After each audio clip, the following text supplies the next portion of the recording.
This is the AIDS of the Dark Zone right here. Right here. This right here is the AIDS of the Dark Zone. These guys are in an 8-man group. Like you heard that true gamer say earlier that he needed 8 people. This is the AIDS of the Dark Zone. See? Now they're all roped. So this is what's wrong with the Dark Zone. So get all these guys as gamer tags.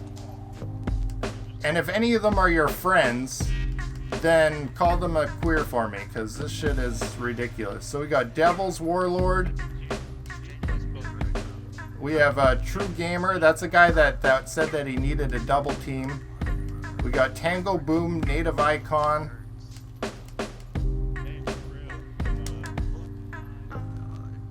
I think there's one other dude that's not shooting. I'm not mad, dude. It's just the way it is in the Dark Zone, man. People need an 8-man group. They're running shotguns. They say that I'm raging because I'm using a sniper gun or sniper for some weird reason. They think I'm mad, but I'm not. So, you know, it's kind of one of those things. Go ahead, kill me. Please kill me. Hey.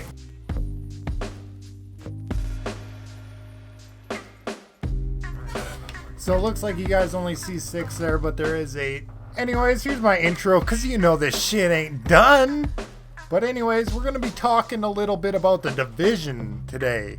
And the issues, why it is, there's not as many players playing it as normally. People say that it's dying, and I kind of got to disagree with that, because there's still a lot of people playing it. So it's definitely not dying. It's just a lot of people have stopped playing it, but there still are a lot of people that play it, if that makes any sense at all. I mean, any game that comes out originally, like even Call of Duty or something like that, like some people will play it for a month and then just find a different game and start grinding that, but you know what I mean? So it's just one of those things. I don't think it's dying, but it's going to be dying if they don't seriously fix some of the issues that I'm gonna go into. And I'm gonna really get into this video is like 13 minutes long. I love all of you guys for supporting me. I love all of you guys that are gonna watch me for that long, but I'm gonna be talking about a lot of things that I think that need to get fixed in the Dark Zone, if that makes any sense at all.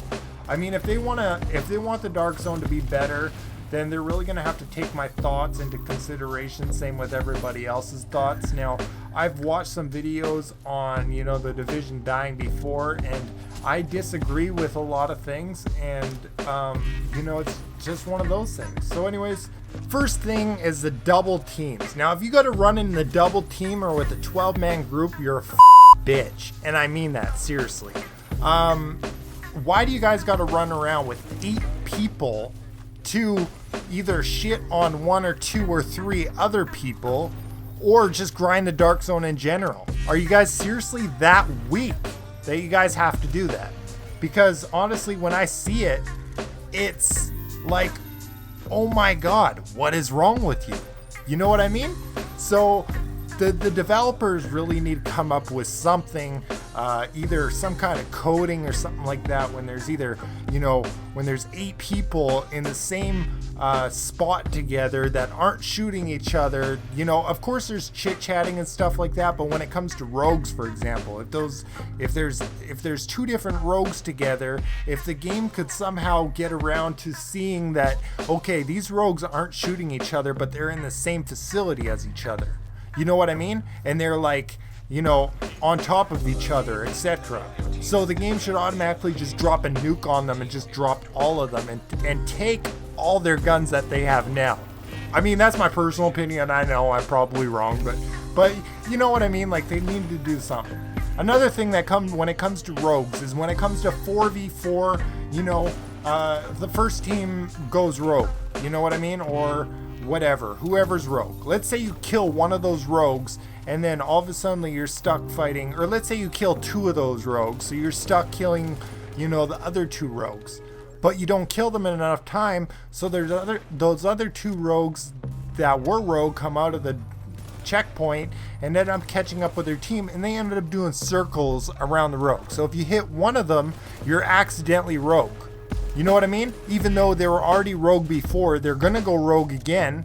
You know what I mean? That's frustrating. So I think that the developers really need to come up with, a development where it says, okay, so this guy's rogue, he died, so when he comes in the same area as the team that was already rogue, he should automatically go rogue with the same timer as his team. That's what I think that they should do, because when it comes to multiple teams, you drop, let's say you drop one, or you drop two, or let's say you drop three, and there's one guy, and then the other teammates just circles around him, until you go rogue, and it's kind of stupid. And I think that when it comes to multiple teams fighting each other, that becomes difficult, because let's say you accidental go rogue on one dude.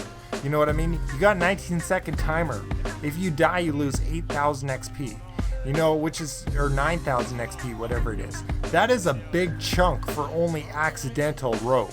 You know what I mean? So they should absolutely eliminate that from the game. They should not punish you or whatever for accidentally shooting somebody, because accidents do happen.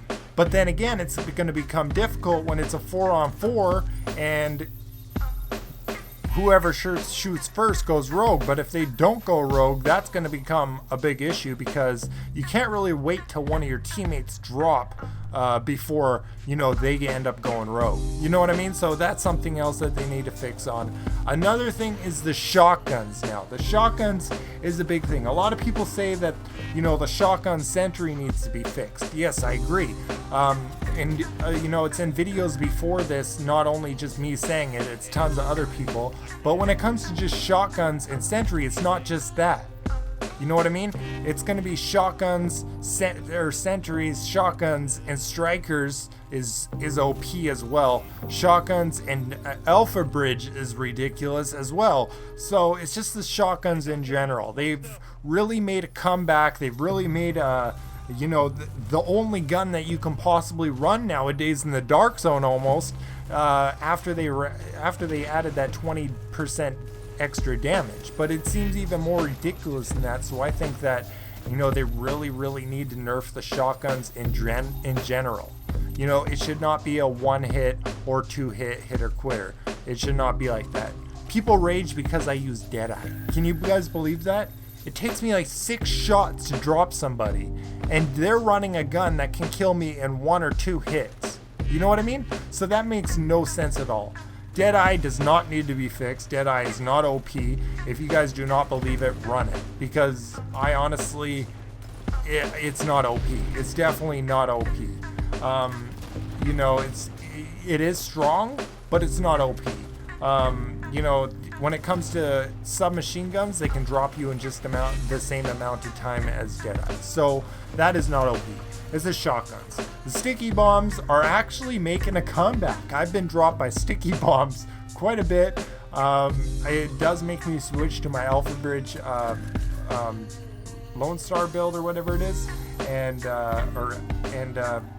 just to get away from them sometimes, because that's what people are actually running now, and it's because of the 5-piece sentry, etc. So it's one of those things. Sticky bombs in this game have always been an issue, but recently they haven't been an issue since 1.3, because nobody runs them anymore, because it seems like everybody has exotic damage resilience, which is true. So sticky bombs are whatever. Shock turrets in this game are ridiculous. I was actually live streaming one day, and there were shotgunners murking the shit out of us. There was like 5 or 6 of them, shotguns. We put up a hell of a fight, but it was just shotguns, man. You run into one, you get too close to one, you're dead no matter what. We ended up switching to shock turrets, and it was a whole different story after that. When they're shocked, you can drop them before the animation is gone. So shock turrets in this game, definitely, I think something needs to happen with them. But if it doesn't, it's not as bad as the double mans or 8-man's team or the rogue issues that are in this game. Another thing when it comes to multiple teams running in the dark zone, a lot of people just want to farm the dark zone, and that is totally cool. I haven't recently, last week or two, all I've been doing is PvP. That's probably why I'm ranked 96 instead of 99. But anyways, You know, it really comes down to AIs. The AIs in the Dark Zone hit so freaking hard. I mean, they hit you once, twice, you're dead. No matter, even if you have 700k toughness, which is ridiculous. You know, when it comes to killing them, they just take way too much damage. So they really need to rethink. They need to rebalance the issues when it comes to AIs, I think, in my personal opinion. I mean, or even just not. Even just leave the AIs as they are. But please drop better loot. Why am I still getting, you know, why do I pick up a crate and I'm only getting a shitty 204 weapon? It should be a guaranteed 229.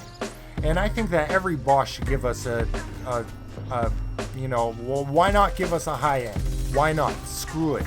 It did that way before in 1.2 or whatever it is, and it worked like a charm, so why not do it now? Because people don't want to farm the Dark Zone as much.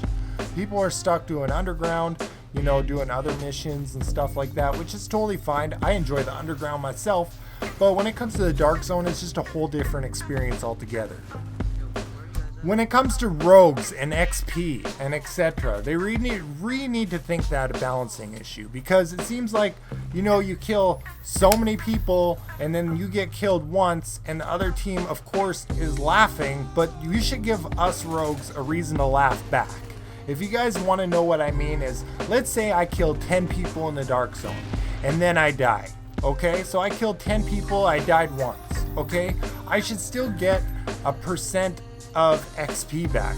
And I think that this would stop a lot of people that are on manhunts from running, because a lot of people hit manhunt and book it, and you know, they'll book it all the way to DZ6, DZ5, and that is annoying as shit. It honestly is very annoying when people do that. So I think that, you know, it should give you an extra bonus when you're on a manhunt and you kill extra players. So if you do die, you know, you're still ahead a little bit. As you guys can see, look how many people are in there. We ended up running from that checkpoint. We had 5 of us because some other dude was actually trying to fight them with us, so we didn't kill him anymore. But look at all the people that were waiting for me downstairs. Look how many people were waiting upstairs. So it was kind of ridiculous. But, you know, I really think that they should eliminate the way of, you know, okay, you survive manhunt, you get X amount to XP, blah, blah, blah. I think it should really determine on kills, and same with you killing them. It should really, you know, everybody should get a percentage of XP, unless you just hit manhunt and you run and then you go and then you die. You know, then you should lose XP. But there should be a way to get it back after you get so many kills.